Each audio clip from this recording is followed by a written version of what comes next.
म्हणजे तुला कवायला सांगितलं होतं आणि कवा येतेस तू?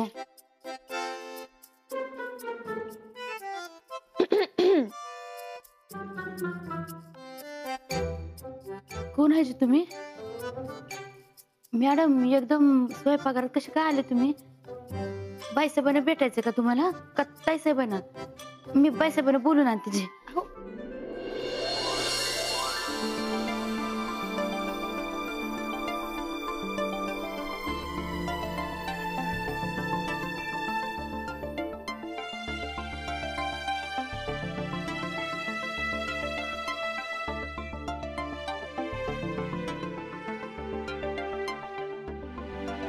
विरोबा तुला डोळे आहेत बाबा. बघ एकदा हिच्याकडं. नवसाई काय बघते मी? असं काय दिसतेस तू? असं कसं म्हणजे? मामी अगं तुला मला बघून आनंद नाही झाला? आनंद? माझ्या डोळ्यावरच विश्वास बसत नाहीये. तू रमाच आहेस ना की दुसरी पोरगी आहेस कुणी? अशा का दिसतेस? आमची नेहमीची रमा कुठे गेली? हरवली का? अशी काय दिसते तू बाई? कुठे गेली ती? मामी अगं तू इतके प्रश्न विचारतेस ना की तुझे प्रश्न ऐकून मलाच प्रश्न पडतोय. हे नक्की चांगली दिसते की नाही? तसं नाही ग. म्हणजे माझं डोकं काम करेना झालंय. असं कुणी केलं? कधी केलं? काय केलं? म्हणजे मला काही कळना झालंय. मामी अगं काय झालं ते मला बी कळत नाहीये बघ. पण बाईसाहेबांनी ठरवलं आणि मला त्या ब्युटी पार्लर नाही का आपली सुमी जायची ना तसंच होतं.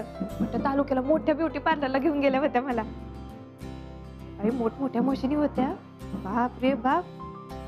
तुला सांगते मामी अगं त्यांनी ना माझ्या डोक्यावरून एक अशी मशीन फिरवली बघ. आणि हो छान छान मेकअप बी करून दिला. आणि लिपस्टिक कशी लावायची ना हे बी शिकवलं. लईच भारी वाटत होतं ग. आम्ही अगं तिकडची एक मुलगी होती ना तिने छान केसाचं मला असं मस्त मसाज बी करून दिला. एकदम भारी वाटत होतं. बाबा आता कसं होणार बाबा? आता काय झालं? काय नाही गरमा. आता तू इतकी सुंदर दिसायला लागली. नुसते रस्त्याने जात म्हणले ना तरी मला भीती वाटायला लागली. ते सिनेमातली हिरोनी असते ना तशी दिसायला लागली सगळं तू. आता आपली सुमी असते ना तेवढा जळफळाट केला असताना तिने तुझ्यावर. नाही मामी तुम्हाला असं काय बी वाटलं ना. आणि वाटायचं काय? मला तर अजून बी असं वाटतं तुम्ही आपल्या बरोबरच आहे म्हणून. आणि आपलं सगळं चांगलं होतंय हे बघून तिला बी आनंदच झाला असता. कारण आपली सुमी मनाला लई चांगली होती. खरं आहे तुझं. रमा तुझी दृष्टी काढून टाकायला पाहिजे. आता नाही लागणार बघ. पण संध्याकाळी कुठं बाहेर जाऊ नको बरं का? मी स्वतः तुझी पहिल्यांदा दृष्टी काढणार आहे. बाई माझी चंद्राची कोर दिसते ग लेकरू.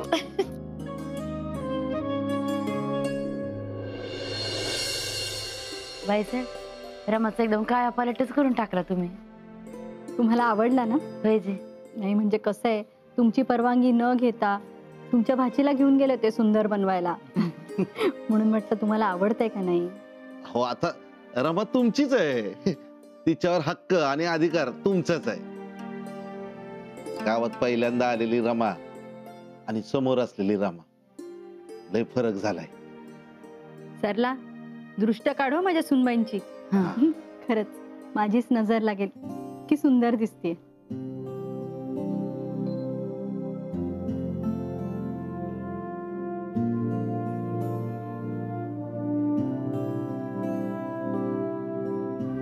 काय सगळे शांत का बसलेत? आज रमा खरोखरच सुंदर दिसते. अगदी जाधव घराण्याची सून शोभून दिसतेस. छान सजवलंय तुम्ही. आता स्वतःच्या भाषेकडे पण लक्ष द्या. नाही तुमची भाषा चांगलीच आहे. मातीचा गंध आहे तिला. पण जरा मराठी भाषा सुधरा. वय नाही हो मी प्रयत्न करते. अरे वा. म्या प्रयत्न सुरू केले आहे पासून मी प्रयत्न सुरू केल्यात वर वा. चांगली प्रगती आहे. क्या बात आहे. तुमच्या शिष्याला चांगलं बघताय तुम्ही. चांगलं शिकवताय. I am proud of you.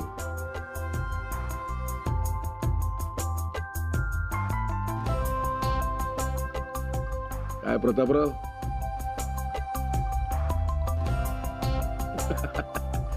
तुमचं पोट प्रेमाने भरलंय मला माहिती आहे, पण थोडं पोटासाठी खाऊन घ्या. हं? चला दाखडे, सुरुवात करा. आपलंच घर आहे. करा करा, सुरुवात करा.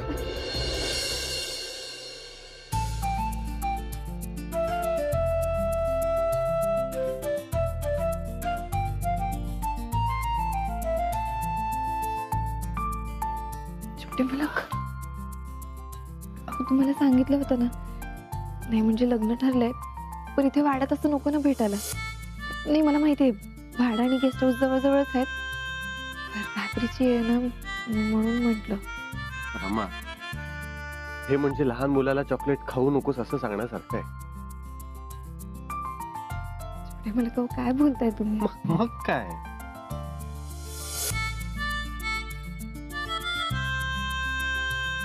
काय झालं? कसला विचार करताय? विचार तुमच्या डोळ्यात डोळे घालून फक्त पाहत राहावंसं वाटतंय. रमा, तुम्हाला सांगतोय, कोणाला सांगू नका. तुम्ही आज इतक्या सुंदर दिसताय ना की तुमच्यावरची नजरच हटत नाही.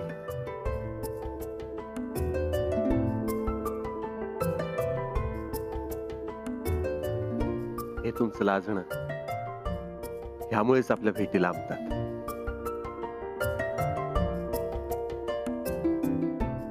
आणि आता तर तुम्ही इतक्या सुंदर दिसताय की आता तर म्हणजे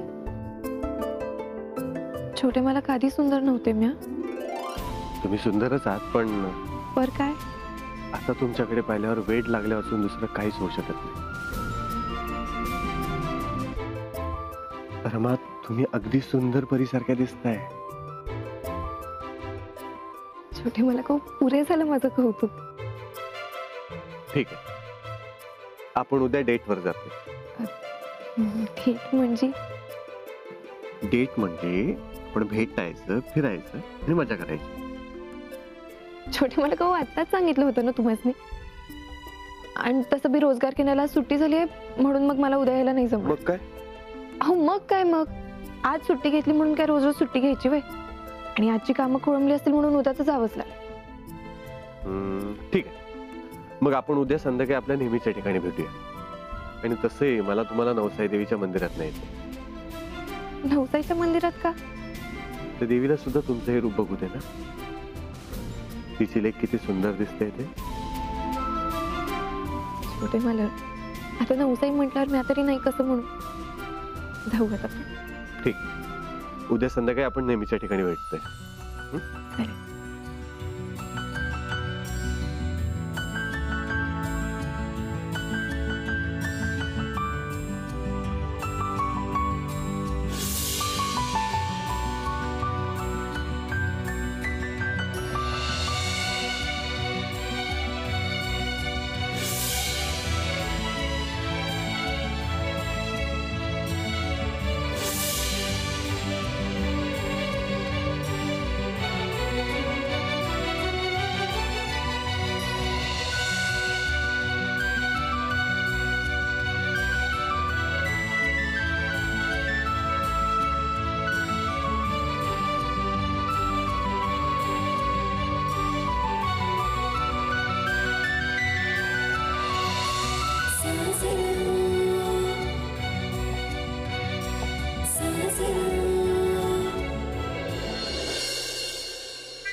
अगं मावशी, त्या कोण नवीन मॅडम आलाय?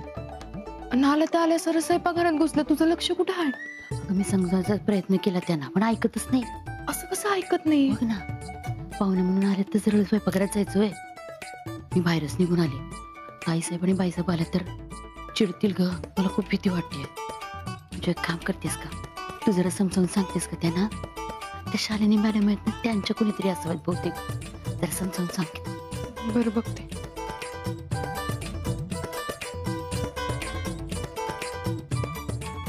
ओ मॅडम, अहो ताई ऐका की जरा.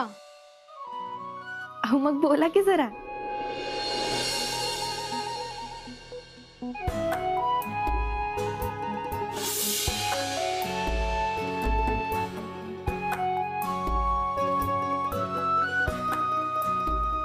म्हणजे अगं तू मॅडम म्हणालीस ना म्हणून मी अजिबात वळून नाही बघितलं बघ. पण तू जेव्हा ताई म्हणालीस ना तेव्हा मला कळलं मला थाक मारतेस म्हणून. अगं रमे हे काय आहे? अगं तू ना म्हणजे सुंदर, खूप खूप छान दिसतेस तू. थँक्यू. मी अगं तुझे केस बी काहीतरी वेगळेच दिसतात ग, आणि तुझे कपडे बी खूप सुंदर आहेत. रमे तू ना एकदम परी राणी दिसतेस बघ. हे चल चल आता काय बी बोलू नकस हं मंजू. अगं खरंच. रमे मला ना जरा टेन्शनच व्हायला लागलंय ग. आता ग कसलं टेन्शन? म्हणजे आता आपली बरोबरी नाही होऊ शकत ना. मी अशी साधी तेल लावून केस बांधणारी, तू इतकी छान दिसते आहेस. आता तर तुला लाज बी वाटेल ना माझ्यासोबत रस्त्यावर फिरायला, मला तुझी मैत्रीण म्हणून घ्यायला. अगं हे वेड बाई गप्प कर की आता. म्हणजे अगं रंगरूप बघून असं काय बी होत नसते. जे काही असते ना बघ ते आपल्या इथे म्हणत असते. आपली ही मैत्री कधी बी तुटणार नाही हे लक्षात घे बघ. म्हणजे अगं इतके दिवस माझ्या सावलीसारखी माझ्या सोबत होती. मी असे छान कपडे घालून केस छान करून मी तुला विसरणार आहे व्हय? आणि आधीच सांगून ठेवते असला काही विचार बी मनात आणायचं नाही. रमे मी आजवर तुझ्या इतकी स्वच्छ मनाची मुलगीच पाहिली नाही बघ. मी खरंच लई भाग्यवान आहे की तू माझी मैत्रीण आहेस. अगं भाग्यवान तू नाही मॅच आहे बघ. बरं चल चल मंजू मला रोजगार केंद्रात जायचंय. आधीच लय उशीर झालाय. तू येणार होतीस म्हणून थांबले होते पण आता निघते. बर सावकाश जा.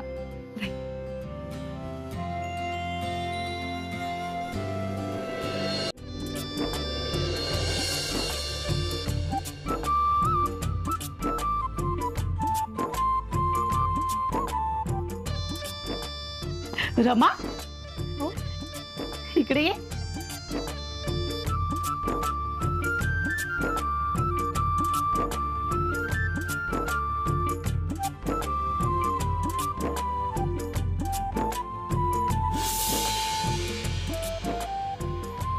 हौशे हो काय झालं? काय नाही ग काय नाही. हो असं कसं काहीतरी आहे. सांगा ना मला. अगं रमा तू एकदम वेगळीच दिसतेस. म्हणजे लय भारी दिसतेस बघ. थँक्यू. अगं म्हणजे कोणीतरी लय मोठी मॅडमच आली आहे या रोजगार केंद्रात, असं वाटलं तुझ्याकडे बघून. मला तर वाटलं रिया मॅडमच आल्या. खरं म्हणजे रमे तू मालकीन बाईच वाटायला लागली बघ. आम्हाला विसरू नको म्हणजे झालं. अहो मावशी तुम्हाला कसं इसरेन मी? असं का बोलताय? नाही म्हणजे आता वेगळी दिसते, पण उद्या लग्न झाल्यावर आमच्याशी वेगळी वागू नको म्हणजे झालं. मावशी हो फक्त बाहेरचं रूप बदललंय माझं, पण मी अजून बी तुमची रमाच आहे आणि तुमची रमाच राहणार आहे. आपल्यातल्या नात्यात कधी बी फरक पडू देणार नाही. हा हे मात्र आहे. किती बी मोठी झाली तर आपली रमा बदलणार नाही. अगदी बरोबर बोललीस बघ. एवढा मोठा पुरस्कार मिळाला तरी आपल्या रमाचे पाय जमिनीवरच आहेत आणि लगीन झाल्यावर बी ते तसेच राहणार आहे सांगते मी.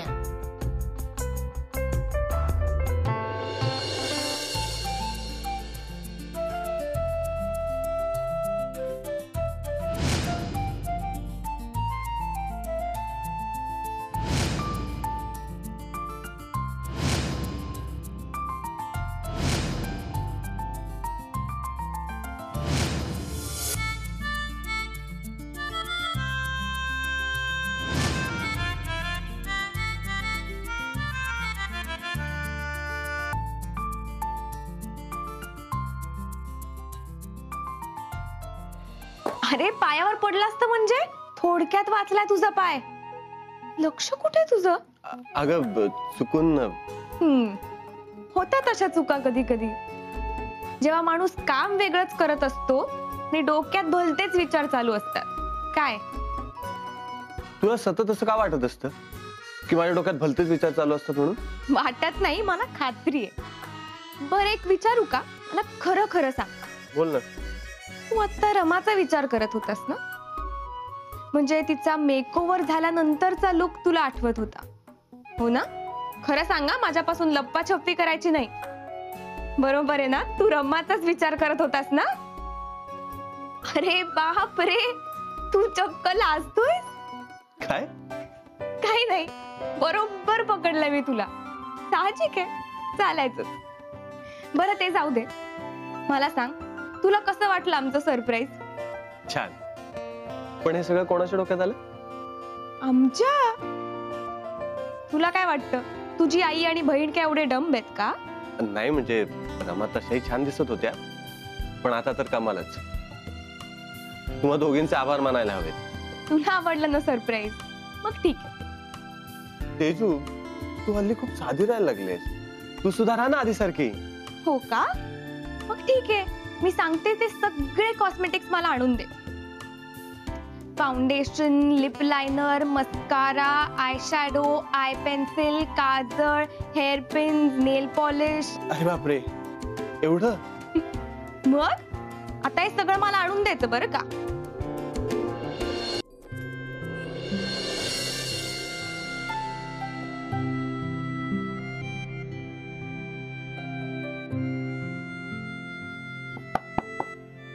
छोटे मालक. मावशी, काका, या ना, या.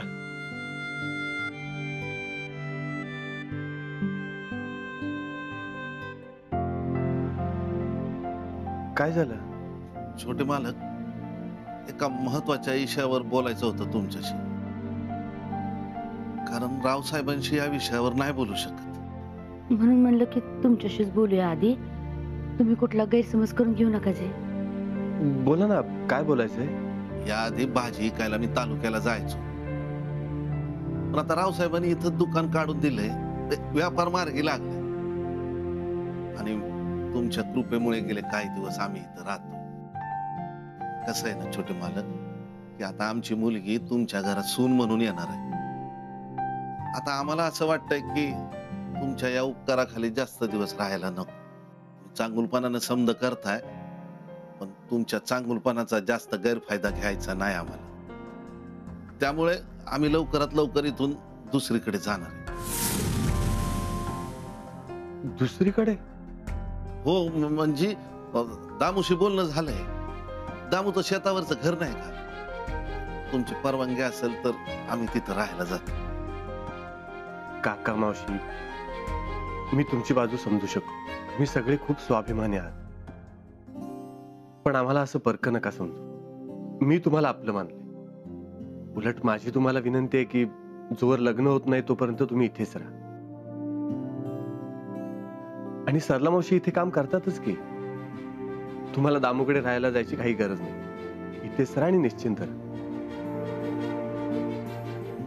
उलट मला तुमच्याकडे एक परवानगी मागायची होती. मी आज संध्याकाळी रमयांना घेऊन देवळात जाऊ शकतो का? असं का विचारते जे? नाही, गेले 2 दिवस आपल्या घरात जे काही घडतंय म्हणून मी विचारलं. नाही, आमचा तुम्हा दोघांवर पूर्ण विश्वास आहे. त्याची काळजी नका करू तुम्ही. बरं, आता इथून दुसरीकडे जाण्याचा विचार मनातून काढून टाका. आणि कदाचित आमचं लग्न होईपर्यंत आपण तुमचं घर उभं करू. बरं, रमा कुठे आहेत? रमा सकाळीच रोजगार केंद्रात गेली. खूप कामे म्हणत होती.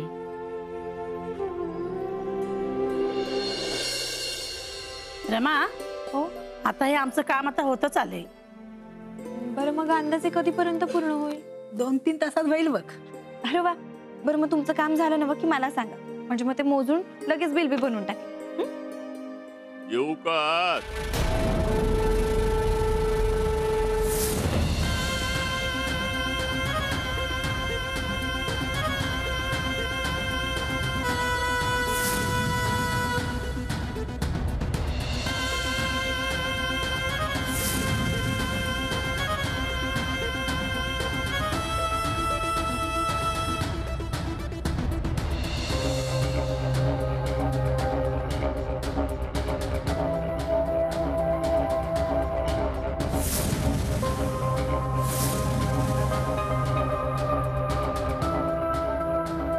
आबासाहेब, तुम्ही आज इकडे कुठे वाट चुकली तुमची?